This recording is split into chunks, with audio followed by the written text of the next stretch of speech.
নমস্কার বন্ধুরা, আশা করি সবাই ভালোই আছেন। তো এই ভিডিওতে আমি আলোচনা করব যারা যারা রোজভ্যালি পলিসি আবেদন করতে যাচ্ছেন এবং বিভিন্ন সমস্যার সম্মুখীন হচ্ছেন সেই সম্পর্কে, সেই সমস্যার সমাধান নিয়ে আমি কিছু তথ্য আপনাদের সামনে তুলে ধরব। তো যাদের পলিসি হোল্ডার মারা গেছেন, তো তাদের ক্ষেত্রে নমিনিরা কিভাবে আবেদন করবেন সে সম্পর্কে আমি এই ভিডিওতে আপনাদেরকে দেখিয়ে দেবো, এবং যাদের ক্যান্সেল চেকবুক নেই তারা কি করবেন, এবং যদি একাধিক সার্টিফিকেট থাকে, মানে একই ব্যক্তির যদি অনেক সার্টিফিকেট থাকে, সেক্ষেত্রে আপনারা কিভাবে অনলাইন আবেদন করবেন, এক একটা করবেন কি একসঙ্গে সবগুলো করতে পারবেন কি না সে সম্পর্কে আমি এই ভিডিওতে আলোচনা করব। তো চলুন ভিডিওটা শুরু করা যাক। তো শুরু করার আগে আপনাকে একটি রিকোয়েস্ট করবো, আপনি যদি চ্যানেলে প্রথমে এসে থাকেন তো অবশ্যই চ্যানেলটিকে সাবস্ক্রাইব করে নেবেন এবং পাশে রাখা বেল আইকনটা অবশ্যই ক্লিক করবেন এরকমই নিত্য নতুন ভিডিও সবার আগে দেখার জন্য। তো চলুন শুরু করা যাক। সর্বপ্রথম আপনাদেরকে এই ওয়েবসাইটে চলে আসতে হবে। আমি এখানে দেখিয়ে দিচ্ছি, আপনারা লিখবেন রোজভ্যালি adc.com, এরকম লিখে সার্চ মারলে আপনারা এই ওয়েবসাইটে চলে আসবেন। এরপর এই কর্নারে যাবেন, আপলোড সার্টিফিকেট এই অপশানের উপরে ক্লিক করে দেবেন। তারপরে কিছুক্ষণ ওয়েট করবেন। তো এই ওয়েবসাইটে পোর্টালটায় এখনও একটু প্রবলেম চলছে, তো আপনারা একটু অপেক্ষা করবেন। তো এটা 4-5 দিনের মধ্যেই কিন্তু ওয়েবসাইটটা হয়তো ঠিক হয়ে যাবে। তো ওয়েবসাইটে এখনও কাজ চলছে, যে কারণে বিভিন্ন সমস্যা আসছে, সাবমিট হচ্ছে না, বা এন্ট্রির ক্ষেত্রেও বিভিন্ন প্রবলেম আসছে, ডকুমেন্ট আপলোড হচ্ছে না। তো এইরকম সমস্যার যারা যারা পড়ছেন, তো অবশ্যই আপনারা ধৈর্য রাখুন। কিছুদিন পরে আপনারা আবার আবেদন করবেন, 5-6 দিন বা 1 সপ্তাহ পরে, তো তখন আশা করি ঠিক হয়ে যাবে সার্ভারটা। তো কিছু আপগ্রেড হতে পারে সার্ভারে, সেই কারণে এই সমস্যার সম্মুখীন হচ্ছে। তো এখন আমি এখানে দেখতে পাচ্ছেন এর 3টে অপশন দেখতে পাচ্ছেন। তো এখানে ইনভেস্টার, যদি ইনভেস্টার জীবিত থাকেন তো অবশ্যই ইনভেস্টার অপশন দিয়ে ক্লিক করে আপনারা এই ফর্মটি পুরো ফিল আপ করবেন। তো এই যে ইনভেস্টার কীভাবে ফর্ম ফিল আপ করবেন, তো সে সম্পর্কে আমি অলরেডি ভিডিও বানিয়ে রেখেছি, চাইলে আপনারা আগে আমার চ্যানেলে সেই ভিডিওটা পেয়ে যাবেন। তো সেই ভিডিওটা আপনারা দেখতে পারবেন, আমি ডেসক্রিপশানেও লিঙ্ক দিয়ে রাখবো আর আই বাটনেও লিঙ্ক পেয়ে যাবেন। তো সেই ভিডিওটা দেখলে আপনারা এই ফর্মটা কীভাবে ফিল আপ করবেন তো সমস্ত ডিটেলস পেয়ে যাবেন। তো এই ভিডিওটা আপনারা দেখে নেবেন। তারপরেও যদি আপনাদের কিছু ডাউট থাকে, তো আমি এই যে ভিডিওটা এখন বানাচ্ছি এই ভিডিওটা থেকে আপনাদের নিশ্চয়ই সেই ডাউটগুলো ক্লিয়ার হয়ে যাবে। এই ভিডিওটাও আপনারা পুরো শেষ পর্যন্ত দেখুন, এই ভিডিও কিছু তথ্য আপনারা পেয়ে যাবেন। তো এরপরে হচ্ছে এখানে দেখতে পাচ্ছেন নমিনি। তো এখানে নমিনি কারা আবেদন করবেন, যাদের ইনভেস্টর মানে যিনি পলিসি হোল্ডার মারা গেছেন, তো তেনার নমিনি যদি জীবিত থাকেন সেই নমিনি কিন্তু আবেদনটা করতে পারবেন এই অপশানে ক্লিক করে। তো আবার যদি নমিনিও মারা যান তাহলে কিন্তু এই যে আদার্স অপশানটা ক্লিক করে আপনারা এখানে আবেদন করবেন। তো আমি এখন আদার্স অপশান ক্লিক করে এটা এখন দেখাবো না, তাহলে ভিডিওটা অনেক লম্বা হয়ে যাবে। তো এখন আমি দেখাবো নমিনি কিভাবে এই পলিসি ক্লেম করবেন, কিভাবে আবেদন করবেন টাকাটা পাওয়ার জন্য।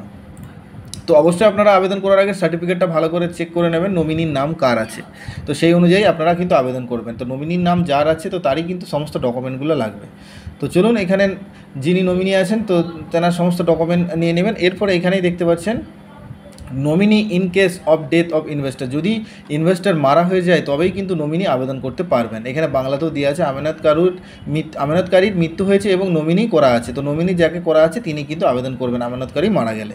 তো এরপরে এখানে সিলেক্ট কোম্পানি, যে কোম্পানির আপনার পলিসিটা আছে এখান থেকে সিলেক্ট করে নেবেন। বেশিরভাগই হোটেল এন্টারটেনমেন্ট এইটাই দেখতে পাচ্ছি পলিসিগুলো। তারপরে হচ্ছে নেম অফ দ্য নমিনি। তো প্রথমে এখানে যে নমিনি আছে তার নামটা এখানে কিন্তু লিখতে হবে। তো এখানে নমিনির নাম লিখে দেবেন। তারপরে হচ্ছে পার্সেন্টেজ অফ শেয়ার্স, কত শতাংশ নমিনির নামে অ্যালট করা আছে তো সেটা এখানে বসাবেন। তো অবশ্যই 100%ই থাকবে নমিনি নামে, তো এখানে যদি 100% থাকে তো 100% এখানে বসিয়ে দেবেন। তারপর হচ্ছে মৃত আমানতকারীগণের নাম, এখানে যিনি মারা গেছেন তার যদি দুজন থাকেন তো দুজনেরই, যদি ফার্স্ট এবং সেকেন্ড দুটো অপশান থাকে দুজনের জয়েন্ট মানে জয়েন্ট হোল্ডার যদি পলিসি হোল্ডার হয় তো সেখানে দুজনেরই নাম কিন্তু এখানে আপনারা কমা দিয়ে বসিয়ে দেবেন। এরপরে ফার্স্ট ইনভেস্টর, প্রথম আমানতকারী, তো এখানেই প্রথম আমানতকারীর নামটা বসাবেন। তো প্রথম আমানতকারী বলতে যিনি ফার্স্ট পলিসি হোল্ডার তার নামটা এখানে বসাবেন। তারপরে হচ্ছে সেকেন্ড ইনভেস্টর, এবারে জয়েন্ট হোল্ডার যদি থাকে তার নাম বসাবেন, নাহলে কিন্তু বসানোর কোনো প্রয়োজন নেই। এরপর হচ্ছে relationship of nominee with first investor, তো এই যে ফার্স্ট ইনভেস্টর যার নাম বসিয়েছেন ফার্স্ট ইনভেস্টর, সেকেন্ডের কথা বলছে না কিন্তু, ফার্স্ট ইনভেস্টর যিনি হবেন যদি একজনই থাকে তাহলে একজনেরই হচ্ছে আপনার, আর যদি জয়েন্ট হোল্ডার থাকেন দুজনেই যদি মারা যান সেখানে কিন্তু সেকেন্ড হোল্ডার তো অবশ্যই আপনার রিলেশনে আলাদা হচ্ছে। তো সেখানে ফার্স্ট হোল্ডারের সঙ্গে আপনার পলিসি হোল্ডারের সঙ্গে আপনার রিলেশনশিপ মানে আপনার কী সম্পর্ক সেটা কিন্তু আপনাকে এখানে বসাতে হবে। তো যা সম্পর্ক হয় সেটা আপনি এখানে, আপনার যে সম্পর্ক সেটা আপনি এখানে লিখবেন। তারপর হচ্ছে প্রথম আমানতকারীর মৃত্যুর তারিখ, তো যে প্রথম আমানতকারী ফার্স্ট ইনভেস্টর তার এখানে মৃত্যুর তারিখটা আপনি এখানে বসিয়ে দেবেন সিলেক্ট করে। আপনার জন্ম মৃত্যু সার্টিফিকেটের যে ডেটটা আছে সেটা আপনি কিন্তু এখানে বসাবেন অবশ্যই। আর সেই সার্টিফিকেটের অরিজিনাল কপি কিন্তু বা জেরক্স কপি কিন্তু অ্যাটেস্টেড করা আপনাকে সাবমিট করতে হবে, সেটা পরে আমি আপনাদেরকে দেখিয়ে দিচ্ছি। এরপরে হচ্ছে ডেথ অফ সেকেন্ড ইনভেস্টর, মানে দ্বিতীয় যে আমানতকারী মানে জয়েন্ট হোল্ডার তিনি মারা গেলেন, তার হচ্ছে এখানে মৃত্যুর তারিখটা এখান থেকে কিন্তু আপনাদেরকে বসিয়ে দিতে হবে। এবার যদি জয়েন্ট হোল্ডার না থাকেন তাহলে কিন্তু এখানে কিছু করার দরকার নেই, ফাঁকা রেখে দেবেন।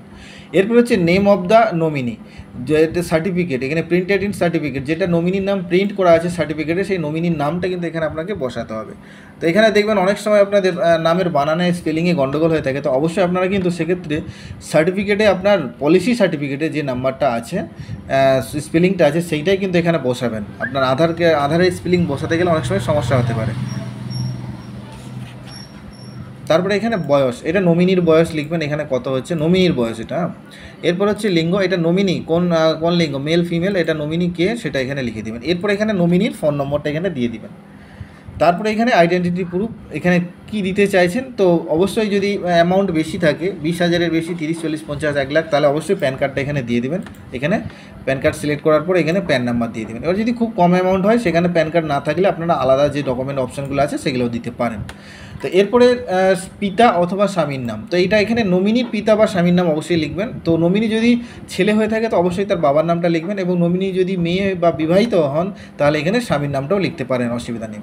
তো এখানে অ্যাড্রেস অফ নমিনি, তো এখানে বলে দিচ্ছি নমিনির অ্যাড্রেস, এখানে ফুল ঠিকানাটা এখানে লিখবেন, এখানে রাস্তা দিবেন স্ট্রিট, তারপরে হচ্ছে এখানে গ্রাম, এখানে পোস্ট অফিস, এখানে থানা, এখানে আপনার স্টেট দিয়ে দিবেন, এখানে ডিস্ট্রিক্ট দিয়ে দিবেন, এখানে পিনকোডটা আপনার দিয়ে দিবেন।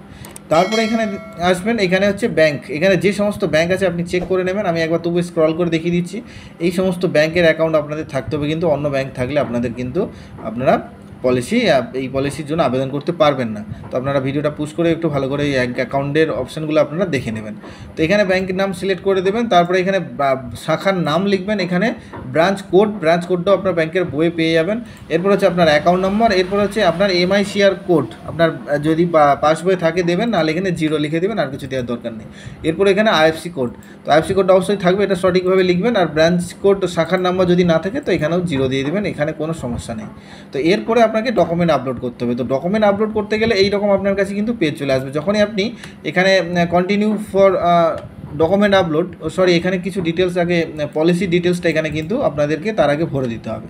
তো এখানে আপনি বলে দিই এখানে একটা অপশান দেওয়া আছে, তো এখানে কিন্তু আর কোনো অপশান নেই। তো সেক্ষেত্রে কিন্তু যাদের অনেক পলিসি আছেন তো অবশ্যই কিন্তু একসঙ্গে আপনারা এখনও পর্যন্ত সেরকম আবেদন করার কোনো অপশান নেই। তো পরবর্তী ক্ষেত্রে যদি আপনাদের একসঙ্গে অনেকগুলো পলিসি আবেদন করার অপশান ছাড়ে তো তখন কিন্তু আপনারা করতে পারবেন। তো অবশ্যই আপনারা এখনও কিছুদিন ওয়েট করে যান, যাদের অনেক পলিসি আছে তো তারা কিন্তু অবশ্যই ওয়েট করে যাবেন। তো যাদের একটা দুটো পলিসি আছে তো তারা আবেদন করে নিতে পারেন যখন সার্ভারটা ঠিক হবে। তো এখন কিন্তু সার্ভারের খুব প্রবলেম চলছে, তো এখন আবেদন করতে যাবেন না। তো এখানে অবশ্যই যাদের পলিসি এখানে দেখতে পাচ্ছেন আমানত শংসাপত্র নম্বর, তো policy application number, certificate number. তো এখানে আমি আপনার একটা সার্টিফিকেট আমি ওপেন করে দেখিয়ে দিচ্ছি আপনাদেরকে যে সার্টিফিকেট নম্বরটা আপনারা কোথায় খুঁজবেন। তো সার্টিফিকেটের অপশান এই যে এইরকম সার্টিফিকেট আপনাদের কাছেও থাকবে। তো অবশ্যই এখানে দেখতে পাচ্ছেন এখানে যে পলিসিটা করেছেন তো সেখানে নামটা আপনারা এখানে দেখতে পেয়ে যাবেন। যে জিনিসগুলো ওখানে লাগে সেটা আমি বলে দিচ্ছি। এরপরে এখানে এই যে বুকিং ফর্ম নম্বর, তো বুকিং ফর্ম নম্বরটাই এখানে হচ্ছে আপনার সার্টিফিকেট নাম্বার, এই যে আমানত শংসাপত্র নম্বর বলেছে ওইটাই হচ্ছে আপনার এখানে নাম্বারটা বসিয়ে দেবেন। এরপর হচ্ছে কার নামে শংসাপত্র আছে, তো এখানে কার নামে আছে আপনি এখানে দেখতে পাবেন সার্টিফিকেটটা। Name of the first applicant হলে এখানে নামটা পাবেন। এরপর হচ্ছে name of the joint applicant, তো জয়েন্ট হোল্ডার থাকলে অবশ্যই এখানে নামটা থাকবে, তো এটাতে জয়েন্ট হোল্ডার নেই তো সেই জন্য এটা এখানে তো সিঙ্গেল হোল্ডার, তো এখানে সিঙ্গেল হোল্ডারেরই নাম লিখবেন। তো এখানে নমিনির নামটা দেখবেন এইখানে লেখা থাকবে, এখানে নমিনি নামটা এই যে নমিনি বলে এখানে লেখা আছে দেখতে পাচ্ছেন নমিনিস, তো এখানে নমিনি নামটা এখান থেকে যেটা আছে তো আপনি ওখান থেকে চেক করে নেবেন। তারপর হচ্ছে আমানতের তারিখ, তো আমানতের তারিখটা এখানে দেখতে পাবেন এই যে বুকিং ডেট এইটা হচ্ছে আমানতের তারিখ, এই যে 9/3/2013 দেখতে পাচ্ছেন এইটা হচ্ছে বুকিং ডেট, আমানতের তারিখটা মানে যে তারিখে আপনি পলিসি বুক করেছেন সেটাই আপনার আমানতের তারিখ। আমানতের পরিমাণ, এখানে আমানতের পরিমাণ, এই পরিমাণটা আপনার হচ্ছে খুবই ভাইটাল জিনিস যাদের দেখতে পাবেন এখানে অ্যাপ্লিকেশন ভ্যালু, তো এখানে অ্যাপ্লিকেশন ভ্যালু মানে এইটাই হচ্ছে আপনার আমানত যেটা আপনি জমা করেছিলেন যে টাকাটা, এখানে 1000 টাকা জমা করেছেন। তো এইটা প্রথমে আপনি এইটা চেক করবেন কত টাকা জমা করেছেন, তারপরে এই দিকে একটা দেখতে পাবেন নম্বর অফ ইনস্টলমেন্টস, এখানে নম্বর অফ ইনস্টলমেন্টসের জায়গায় এখানে দেখতে পাচ্ছেন ওয়ান টাইম লেখা আছে, তো এখানে ওয়ান টাইম লেখা আছে মানে এটা একবারই দিয়েছেন, কিন্তু বারবার দেয়নি। যাদের এটা ইনস্টলমেন্টের বারবার মান্থলি দেওয়া থাকবে তাদের কিন্তু অন্য লেখা থাকবে, ওয়ান টাইম লেখা থাকবে না। তো এটা ওয়ান টাইম, সেই জন্য এটা 1000 টাকা এখানে জমা হয়েছে। এরপরে এটা এখানে ম্যাচুরিটি ভ্যালু এখানে দেখতে পাচ্ছেন 5000 টাকা দেওয়া আছে। আর এইটা হচ্ছে এখানে যে দেখতে পাচ্ছি একটা ইন্স্যুরেন্স দেওয়া আছে, accidental death insurance coverage for a period of 2 years. তো এখানে দেখতে পাচ্ছেন 2 বছরের, আপ টু 2 বছরের জন্য এখানে 25,000 টাকা এটা একটা ইন্স্যুরেন্স এখানে দেওয়া হয়েছে। যদি পলিসি হোল্ডার মারা যান তো সেক্ষেত্রে এই 25,000 টাকা পাবেন। তো এটা কিন্তু 1000 টাকা দিয়ে 5,000 টাকা আপনার ম্যাচুরিটি অ্যামাউন্ট। তো এখানে কোথায় কি বসাবেন আমি দেখিয়ে দিচ্ছি। তো এরপরে আমানত শেষ হওয়ার তারিখটা দিয়ে দিবেন। তো শেষ হওয়ার তারিখটা কোথায় আছে, এই যে দেখতে পাচ্ছেন এখানে তারিখটা আছে 9/6/2024। তো এই তারিখ, এইটা হচ্ছে ম্যাচুরিটি ডেট। তো এইটা আপনি ম্যাচুরিটি ডেটে আপনি এখানে বসাবেন শেষ হওয়ার তারিখ। এবার কোম্পানি থেকে কত টাকা পাওয়া গেছে, যদি পাওয়া যায় লিখবেন, নাহলে 0 লিখে দেবেন। এবারে কত টাকা মূল্য ফেরত পাওয়া যায়নি, যে টাকা দাবি করেছেন, তো যে টাকা দাবি করেছেন মানে আপনার যেটা আপনি জমা করেছেন সেটাই এখানে বোঝাচ্ছে। আপনি যদি 1000 টাকা জমা করে থাকেন তো অবশ্যই এখানে 1000 টাকাই লিখে দেবেন। এবারে কত টাকা প্রাপ্য আপনার যে ম্যাচুরিটি অ্যামাউন্ট, তো এখানে যেমন ম্যাচুরিটি অ্যামাউন্ট 5000 আছে, তো সেটা এখানে আপনি 5000 টাকা বসিয়ে দেবেন। তো এটা বোঝা গেল। এরপরে এখানে কন্টিনিউতে যখনই ক্লিক করবেন তারপরে এইরকম অপশান আপনাদের কাছে চলে আসবে। তো এইটা এখন প্রচুর প্রবলেম হচ্ছে, তো আপনারা বারবার ট্রাই করলে কিন্তু এইটা অপশানটা পাবেন। তো আমি আগে থেকে খুলে রেখেছি যাতে আপনাদের সুবিধা হয় বোঝাতে। তো এখন আপনারা অবশ্যই আবেদন করতে যাবেন না, কিছুদিন পরে আবেদন করবেন যাতে আপনারা সমস্যার সম্মুখীন না হন। তো এখানে দেখতে পাচ্ছেন এখানে কিন্তু আগে আপনারা নমিনির ক্ষেত্রে কিন্তু 7টা এখানে অপশান দেওয়া আছে, তো 7টাই কিন্তু আপনাদের ফিল আপ করতে হবে। তো এখানে কী কী দেওয়া আছে, প্রথমেই দেওয়া আছে আমানতের আসল রসিদ। তো রসিদ মানে সার্টিফিকেটটা এখানে ক্লিক করবেন, করে আপনি আপলোড করে দেবেন। ক্লিক করার পরে ব্রাউজ করবেন যেটা আপনার সার্টিফিকেট, তো সেটা দিয়ে এখানে আপলোডে ক্লিক করে দেবেন। তারপরে দেখবেন এখানে টিকমার্ক আসবে, টিকমার্ক আসলে কিন্তু জানবেন এটা আপলোড। এই দেখতে পাচ্ছেন টিকমার্ক এসে গেছে সবুজ, তারপরে এটা আপলোড হয়ে গেল। তারপরে এবারে অরিজিনাল কপি অফ অ্যাকনোলেজমেন্ট, তো যাদের সার্টিফিকেট জমা হয়ে গেছে শুধু অ্যাকনোলেজমেন্ট কপি আছে তাদের কিন্তু এটা দিয়ে দেবেন, এইটা আপলোড করে দেবেন। তো সেক্ষেত্রে কিন্তু এই দুটোই আপনাদেরকে ডকুমেন্ট আপলোড করতে হবে এখনও পর্যন্ত। যদি আপনারা ফর্ম ফিল আপ করতে যান, তো পরবর্তী ক্ষেত্রে যদি অপশনাল করে দেন তাহলে কিন্তু যে কোনো একটা আপলোড করলেই চলবে। কিন্তু এখন যদি আপনারা আবেদন করেন দুটোই কিন্তু দিতে হবে। তো দুটো দিতে গেলে এখন যেটা আপনার কাছে আছে সেটাই 2 জায়গায় দিয়ে দেবেন। আপনারা যদি অরিজিনাল সার্টিফিকেট থাকে তো সেটাই 2 জায়গায় দিয়ে দেবেন। আপনারা যদি অ্যাকনোলেজমেন্ট থাকে জেরক্স কপি তাহলে সেটাও 2 জায়গায় আপনি দিয়ে দেবেন। তারপরে হচ্ছে আমানতকারীগণের মৃত্যুর আসল বা প্রত্যায়িত শংসাপত্র। তো এখানে দেখতে পাচ্ছেন যদি আমানতকারী যিনি মারা গেছেন, যে ইনভেস্টর, তিনি তার এখানে মৃত্যু সার্টিফিকেট দিতে হবে। যদি জয়েন্ট হোল্ডার হন, দুজনেই যদি মারা যান, তো দুজনেরই আপনাদের কিন্তু পিডিএফে একসঙ্গে এখানে সার্টিফিকেটগুলো আপলোড করে দেখবেন। তো যদি আপনারা জেরক্স কপি দেন তো সেটা অবশ্যই অ্যাটেস্টেড করিয়ে নেবেন, আর যদি অরিজিনাল দেন তাহলে অ্যাটেস্টেড করার কোনো প্রয়োজন নেই। এরপর হচ্ছে অরিজিনাল আইডেন্টিটি প্রুফ। এখানে প্যান কার্ড, এখানে অনেক কিছু অপশন আছে। এই যে অপশানগুলো দেখতে পাচ্ছেন এই অপশানের মধ্যে থেকে আপনারা যে কোনো একটা, এটা হচ্ছে আপনার নমিনি ডকুমেন্ট আপলোড করবেন। আইডি প্রুফ হিসেবে আপনারা PAN card, passport, voter card, Aadhaar card, driving licence যে কোনো একটা আপলোড করে দেবেন। তারপরে হচ্ছে আপনার অ্যাড্রেস প্রুফ হিসেবে এটাও নমিনি দেখতে পাচ্ছেন, এখানেও passport, voter card, Aadhaar card, driving licence, electric bill, phone bill, ration card যে কোনো একটা আপলোড করে দেবেন। তারপরে হচ্ছে passbook of the front page bank passbook. তো এখানে ব্যাংকের পাসবুকের ফ্রন্ট পেজ এখানে আপলোড করবেন। এটা অরিজিনালি আপনারা সব কিছু কিন্তু আপলোড করবেন যাতে কোনো সমস্যা না হয়। তারপরে হচ্ছে এটা হচ্ছে চেকবুক, ক্যান্সেল চেকবুক এখান থেকে আপনারা আপলোড করবেন। তো ক্যান্সেল চেকবুক যাদের নেই তারা কি করবেন, এই ব্যাংকের পাসবুকটা এখানে আবার আপলোড করে দেবেন। যেহেতু এখানে সব ডকুমেন্টগুলো নিয়ে এখন আপলোড করতে হচ্ছে সেই জন্য। যদি অপশনাল করে দেয় চেকবুকটা তাহলে তখন আর চেকবুক না দিয়ে ডাইরেক্ট আপনারা আপলোড করে এখানে সাবমিট করে দেবেন।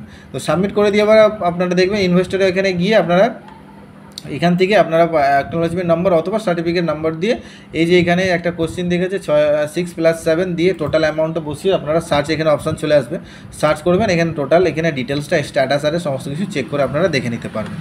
তো বন্ধুরা আশা করি সমস্ত বিষয়টা আপনারা বুঝতে পেরে গেছেন। এবার যদি এখনও কিছু আপনারা জানতে চান তো অবশ্যই ভিডিও নিচে কমেন্ট করবেন। তো অবশ্যই তার জন্য আলাদা করে হয়তো ভিডিও বানানোর চেষ্টা করব যদি ইম্পর্টেন্ট হয়। তো বন্ধুরা ভিডিওটা ভালো লাগলে অবশ্যই একটি লাইক করবেন, বন্ধুদের সঙ্গে শেয়ার করবেন এবং চ্যানেলে প্রথমে এসে থাকলে অবশ্যই চ্যানেলটিকে সাবস্ক্রাইব করে রাখবেন যাতে সবার আগে আপনি আমার ভিডিওটা দেখতে পান। তো দেখা হচ্ছে পরের ভিডিওতে। ধন্যবাদ, ভালো থাকবেন।